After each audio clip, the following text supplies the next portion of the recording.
নমস্কার, আমি প্রদীপ শাস্ত্রী। এই কৌশিক অমাবস্যায় কি করবেন?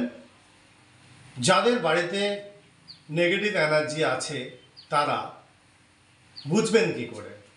ফার্স্ট হচ্ছে, অজস্র ইনকাম করবেন কিন্তু টাকা থাকবে না।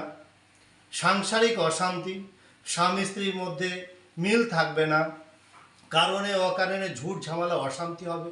শাশুড়ি বৌমায়ের সঙ্গে হবে না, ছেলের সাথে বাবার হবে না, সবার সাথে প্রতিটি সদস্যের সাথে সদস্যের অশান্তি শান্তি ফিরিয়ে আনার জন্য আপনি গোটা কয়েক কাজ করতে পারেন। যেমন বাড়িতে বিশেষ করে শাশুড়িরা বৌমাকে রূপো দান করতে পারেন, পড়ে থাকা রূপো। ছেলেরা কি করবেন? সন্তানকে সোনা দান করবেন, আংটি হতে পারে, হার হতে পারে, যা খুশি।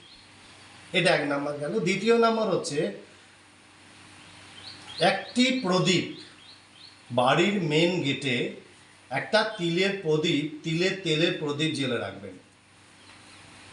আর একটা প্রদীপ বাড়ির ভিতরের দিকে, দুটি প্রদীপ টোটাল জ্বালবেন, একটা বাইরের দিকে একটা ভিতরের দিকে। এটা সারা রাত চলবে। তৃতীয় কি করবেন? একটা নারকেল দেবেন। বিশেষ করে নারকেলটা নড়িয়ে দেখবেন, তাতে যদি জল না থাকে খুব ভালো হয়। বাড়িতে নিয়ে আসার পরে নারকেলটা ফুটো করে তার মধ্যে পুরোটা চিনি ভরে দেবেন। চিনি ভরে দেওয়ার পরে সেই নারকেলটা বাড়ি থেকে কিছুটা দূরে গিয়ে সেটা পুঁতে দেবেন। তারপর পিছন দিকে না তাকিয়ে বাড়ি চলে আসবেন। পরের টোটকাটা হচ্ছে,